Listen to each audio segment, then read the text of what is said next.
corner of Castor and Aramingo, right by McNads. And our shop's right down the corner here. Dude, we got a bunch of nice cars, an Audi, a Volkswagen, BMW. Dude, it smells terrible. So the problem is there's a bunch of restaurants. They throw out all their garbage here. And then apparently the homeless people come and rip through it and then leave the garbage all over the parking lot. And then then it's on us to clean it up apparently. And then over here it smells fine. So I don't know. This is just what it's like. One of the things with this shop that is a little bit extra on the security side are these metal roll down gates, prevent break-ins. We also have a lot more security cameras. We have one there, one there, one there, there, 6 of them outside, which is more than what we normally have, but they cover our butt a lot. Literally today, at a customer stay, we scratched part of their car, and you can clearly see on the cameras it in the parking lot with the scratch, it in the shop with the scratch, going out like we didn't touch it, so it's important. So then the building houses Enterprise, Rent-A-Car. So we're co-tenants. We do service their vehicles.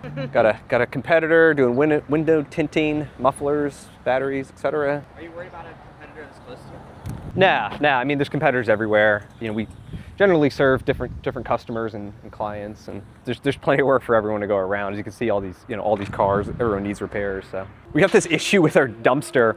We used to keep it back here, but it's all gravel. When it would rain, the dumpster would get stuck. The guys wouldn't be able to pull it out, and then the truck wouldn't be able to get in here. I guess. Plan for it. Probably nothing. Look pretty. Repave it, but at the end of the day, if I'm not spending money on K-Cups, I'm probably not gonna spend money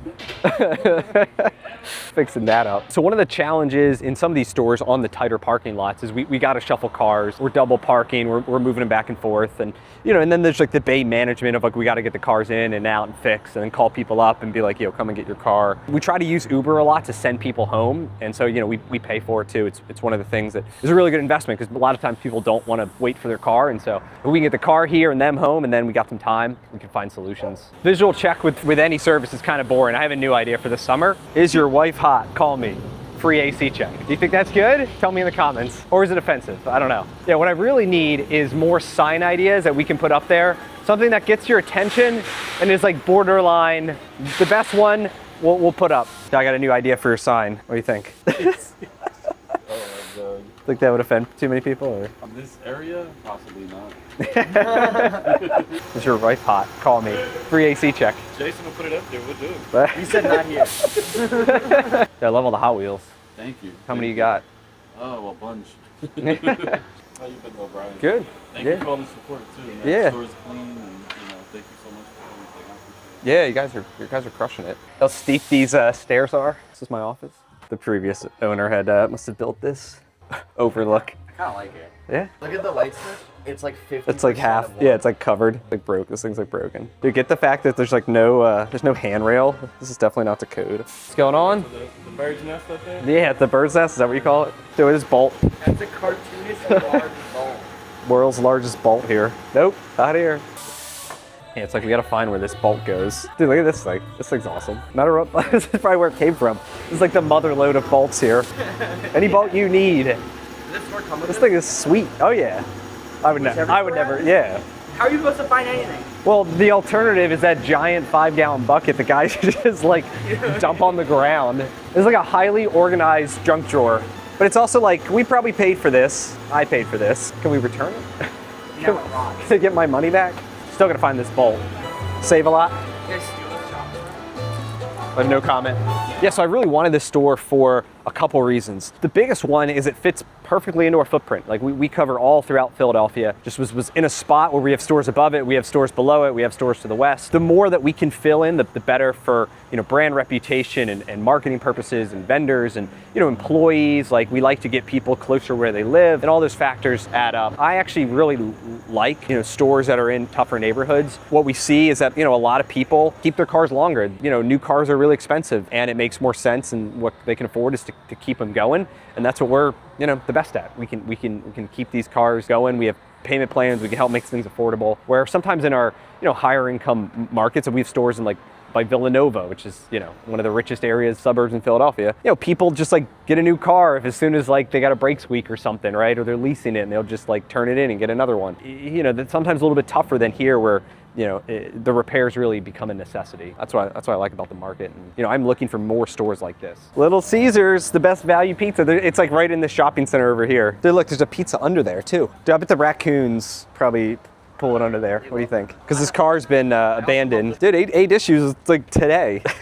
It's good. Let's get this thing out of here. You don't gotta pick it up. If you want to know how much money Little Caesars franchisees make, watch my other video. I'll link it here. The shop could use a little paint job. Where's this rank on your priority of renovation? It's a good question. I don't know. It's not that bad. So just the red, fix that section, just the red. That'd be maybe one day the guys would be here. Probably cost $1,000 or something. I don't know. It's not huge. The paint's pretty expensive. It's just like epoxy paint. You basically have to like mix on site. And that's how it stays like red and vibrant. Otherwise, red can fade really easily. As you can see, like someone else did that pink, that was red, but with the sun pigment or whatever, it fades. So this shop took me 3 years to buy. The longest timeline I ever had on a single store. December of 2019 is when I first tried to buy this store.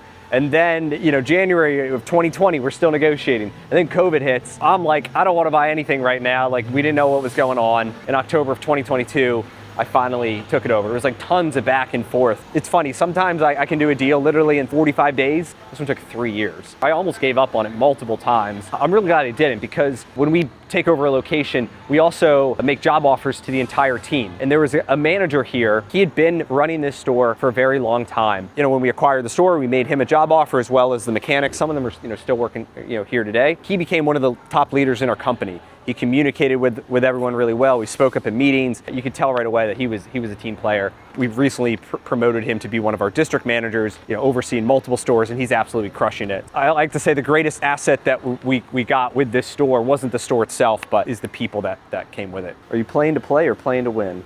Is it a baseball move? No. Oh, it's from the Boston Consulting Group. You better read it. You maybe. We'll see. We have a leadership book club. It's every month or so, right? It all depends. I guess it depends on the book. But every week there's a chapter from a specific book, and then we do a call and talk about what they got out of it. But you guys have book club? Yeah. Yeah, book club. Leadership book club. It's book club. Don't business science. They're leadership books, though. You find it helpful? I don't know. What do you think? Helpful. Yeah, Very helpful. because it's like, what do you get out of it, and then what do you go to try to implement this week, right, from the book? Because part of it is like, if you just read it and do nothing, it's like not as effective as The real one I like is the author versus editor. author versus editor. Okay. What were some of the? I didn't read that one. Yeah, it's basically that you want to be an author, not the editor. Okay. Yeah. You ever hear the analogy about the monkey? So like people come in and they'll have like a monkey on their back, right? Like some sort of problem. And so then they come in and then they want to hand you the monkey to be like, hey, can you solve this problem for me? And the problem is if you take everyone's monkey, then like your office will be full of monkeys. And you know what monkeys like to do? They throw their Yeah. So then you got this office. You got your office just like full of monkeys throwing shit. Now you tell them to. I don't want your monkey. You have to deal it. Dude, you have to take it. I think this is the shop. I don't know if I have this picture, but when we first bought it, there was this toilet, and then there was another toilet right next to it. Obviously not connected, but it was kind of funny. It's like, just throw it away. Yeah, just throw it away. Why would you like leave it there? And then the owner had a big business for him was a breathalyzer thing. So like people who have DUIs, they need this like breathalyzer thing so they can start their car. Yeah. And so they have to go to a shop to get it like calibrated every once in a while. He kept telling me how much money he was making on this like breathalyzer. And I'm like, we're not like, I try to keep things like the same, right? Then you got a bunch of these people with like, and then the machine's faulty, and then they can't get their thing, and they can't drive, and then it's like, and now we're to blame for like their issues. Huge money in breathalyzers. You should look into that. He's like, you should do it in all your stores. I was like, I'm good. We could just, how about we just like sell more tires or brakes or something? Let's just like get better on the phones. There's always the allure of like having to try something new and like, oh, it's new, it's different, it's fun, and it's like, well, how about we just sell more brakes? That's the whole point of a franchise, right? It's like we have the same process that we run at every store, whether, we're in the richest neighborhoods in New Jersey or we're in some of the tougher parts here in Philly. We have the exact same process, and that's what like makes it scalable. Hey, look at this truck. This thing's pretty sweet. I'd guess it's one of our guys. Parked on the side of our Classic. I think it's like right there. All right, so just like a block away here, a competitor shop that shut down, national brand, I'm not gonna say who, but we took over another one of their failed locations last summer. Did a video on that too, if you wanna watch it. Man, like look at this, comparatively to mine, This is such a better location because we're on the main road. Size-wise, you know, 1, 2, 3, 4, 5, 6 bays, it's the same. And you know, parking's definitely probably maybe more of a challenge than mine. Unfortunately, our lease doesn't expire on our current building until 2029. So what's it? It's like three more years. It would be probably a little challenging to have both at the same time, but this would be a far superior shop. So something we might keep an eye on. Maybe in 10 years. Maybe in 10 years, or 3 years, 3 years. All right, so let's call the broker of that vacant shop up the street and see if we can get some details on this place. Thank you for calling Aramingo Avenue Real Estate. Please leave your name and your phone number. I'm guessing they're asking $7,000 to $8,000 a month in rent. Plus, if it's part of this like shopping center, there's like common area maintenance fees, which is like they take care of the trash, the parking lot, etc. So we have that here. Like this is actually part of this big shopping center. One of the benefits of sometimes these types of shops is the rent is cheaper, right? I think this store we might pay $8 grand a month, something in that range, which comparatively to some other stores is you know, is cheaper. I got some stores that are 10 to 12, depending if they're really good locations. I have other stores that, you know, are 5 or 6 grand. So it all kind of varies, but for the amount of traffic that we have, it's a pretty good deal. I also own a shop in one of the richest towns in America. If you want to see what that's like, watch this video.